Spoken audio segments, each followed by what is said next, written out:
ห้องใหม่ห้องสร้างห้องสาเริ่มเฮ็ดเวียกเฮ็ดงานเงินเศร้าเข้าซื้อลองมาใช้ชีวิตแบบ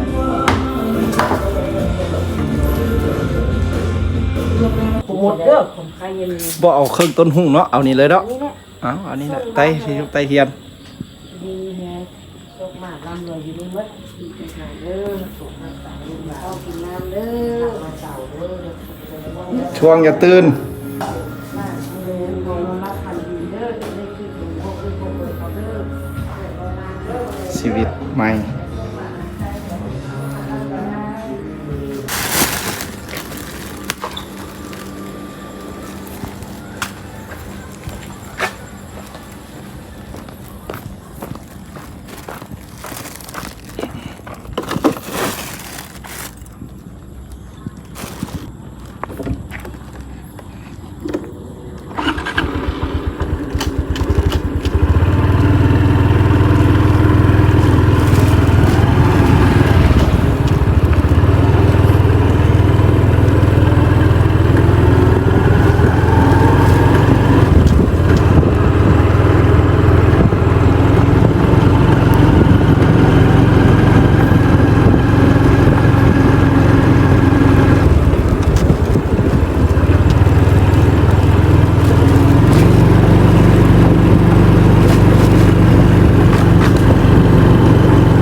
อนามัยบาทเนี่ยนะจักยังเป็นอย่างเลย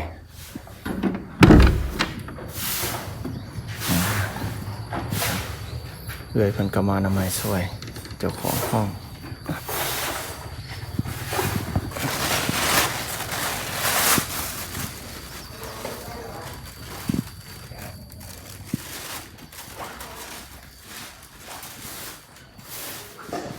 อนามัยถ้วยบวง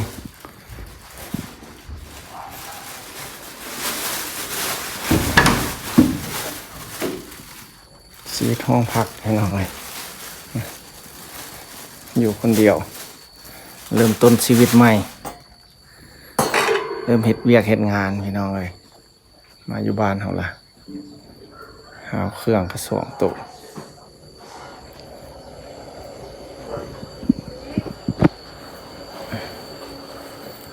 เบียร์นี่ก็บ่กินหมดเนาะเบิ่งสิเอาไปป่าไว้กุดต้นหมกไม้ให้เด้อไว้จานนี่สิเก็บเมียนได้นี่มื้อนี้นะ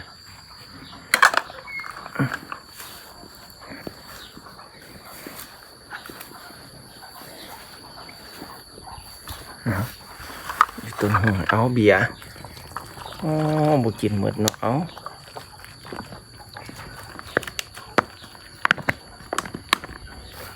น้ำดื่มไม่ทุบเสียงเอาขนม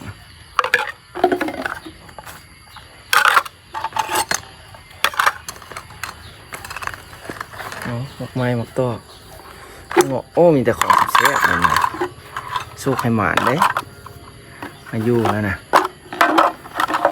ให้พ้นจากชีวิตโสดเด้อให้ร่ำให้รวยได้มีเงินมีคำได้บ่ถ่ายเบิ่งชีวิตเริ่มใหม่เนาะ บ่เคยได้นี่นะครั้งแรกเด้อพี่น้องเอ้ยเนาะชีวิตห้องพักหัวสระห้องน้ำก็ได้ก็งามอยู่ได้น้องเอ้ย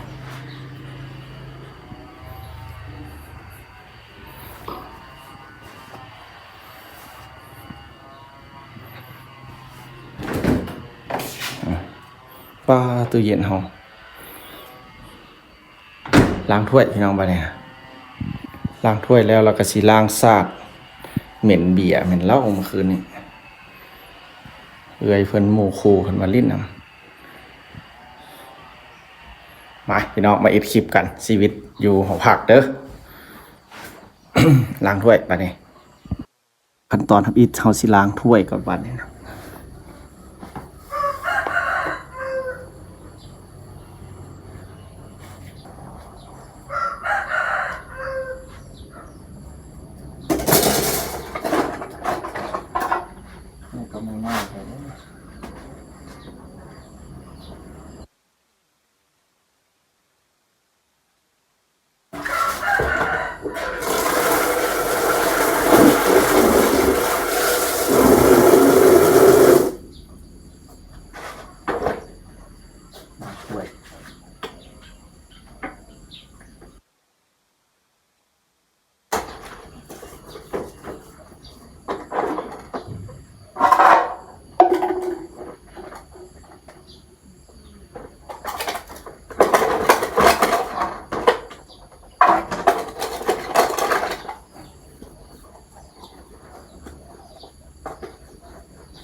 ไหลถ้วยพี่น้องบาดให้มาไหลบัดนี้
ตอดสำเร็จพี่น้อง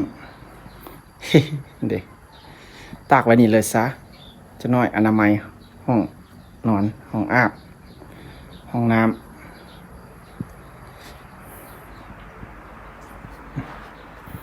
มาอยู่ไหมพี่น้องเอ้ยมันเปื้อนคือมันมีแมงไหม้แมงอย่างหลายบ่มีให้มาอยู่เลยเพราะงั้นก็ได้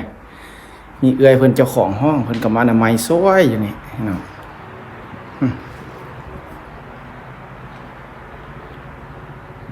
ก็มาอนามัยซวยนะบุญให้มาอยู่เถอะห้องใหม่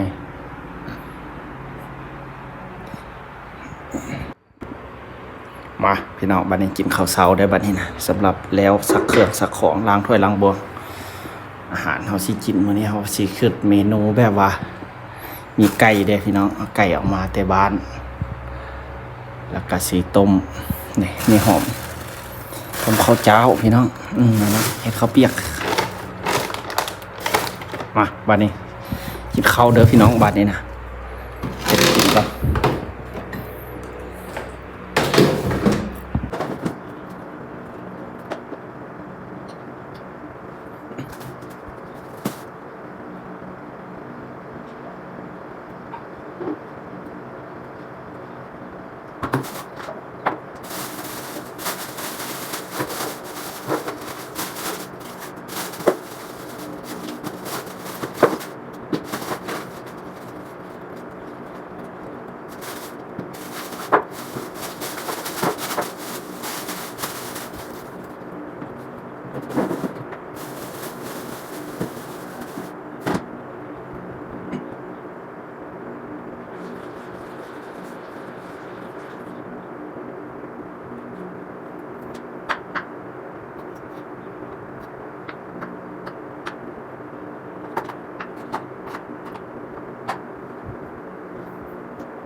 คำ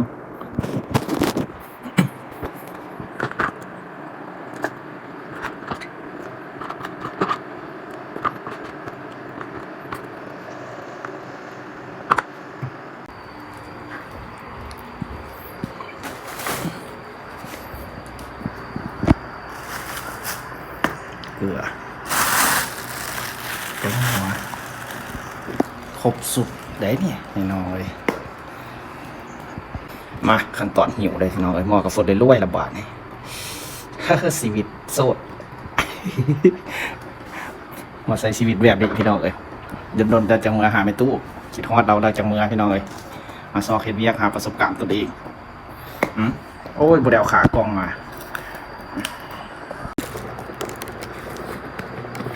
ใส่เกลือ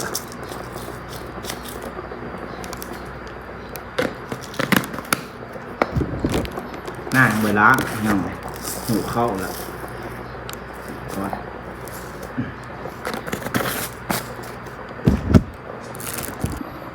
ตอนนี้เราก็ใส่เครื่องปรุงเรียบร้อยแล้วพี่น้องเลยเอาลองใส่ชีวิตแบบนี้เราเบิ่งพี่น้องเลยหาประสบการณ์ชีวิตเด้อฝากเป็นกำลังใจเด้อพี่น้องเด้อที่อยู่รอดบอกไปจังไดชีวิตห้องเศร้าเข้าซื้อพี่น้องเลยบนรับบนนอนก็ได้อันนี้ก็ป่าไว้เทือมูมาลิ้นนำอันนั้นก็บอนเฮาอยู่สิละพี่น้องเครื่องของก็จะสิป้าอย่างเบียอีกได้เพิ่นเอื้อยเพิ่นซื้อมาให้เมื่อคืนนี่ไปบวงกันเรียบร้อยห้องน้ำกันสะอาดแล้วได้เนาะถ้าพอดีหม้อฝดจังน้อยสักเครื่องต่อสักเครื่องแล้วก็เกี่ยมซอกเวียกพี่น้องเอ้ยเรียบร้อยเอาอยู่สิละพี่น้องเอ้ยผู้เดียวไผมาเล่นน้ำก็มาเด้อตอนนี้กำลังต้มข้าวพี่น้องเอ้ยกินข้าวเช้าพอดีต้มข้าวเปียกไก่ ข้าวเปียกเม็ด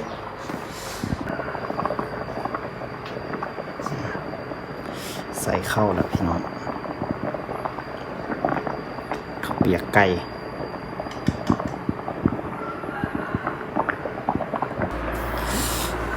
มาพี่น้อง15 นาทีละเม็ดข้าวก็เริ่มอ่อนๆแล้วใบตึมน้ำมานี่นะถูกสุดยอดความแซ่บเด้อนี่เด้อ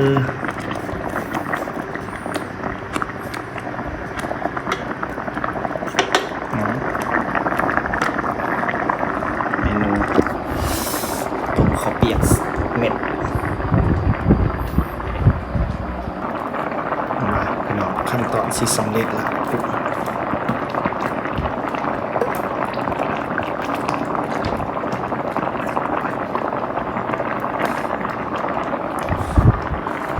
ใส่น้ำหอมด้วยซอยแบบนี้รู้ชีวิตเดียว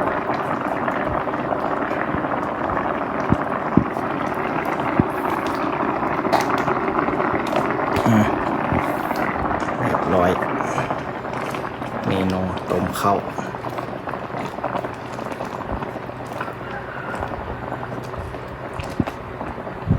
สำเร็จแซ่บ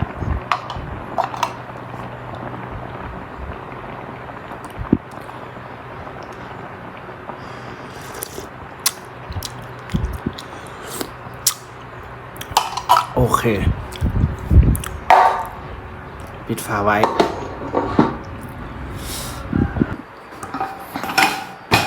กางโต๊ะกินข้าวบ้านเนี่ยกินวันไหนเนี่ยส่วนประตูนั้นก็กินน้ำก็บ่กินก็มานั่ง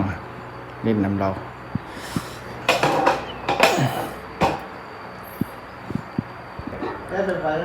มาพี่น้องเรียบร้อยแล้วได้ตักจนสวดล้นท้นเลยได้เปิดซับลาบเป็นทรงแซ่บอยู่บ่นี้เมนูไอ้บ่าวโคตร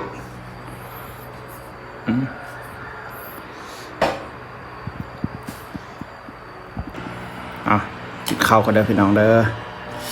เอาขอบใจเดี๋ยวสิทายให้เบิ่งชีวิตสิเป็นยังไงต่อพี่น้องฝากเป็นกำลังใจเด้อ แบบการใช้ชีวิตออกมาลองเบิ่งพี่น้องเอ้ยหางพ่อหางแม่เดี๋ยวคิดฮอดแม่ตู้แล้วจะสิเมื่อบ้านหาเราพี่น้องเอ้ยเพราะว่าแม่ตู้ก็อยู่กับ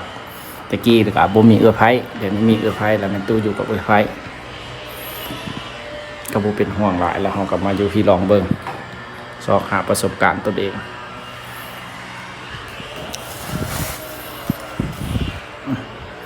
เอาเครื่องปรุงเอาจบมาชิแล้วก็แล้วเอา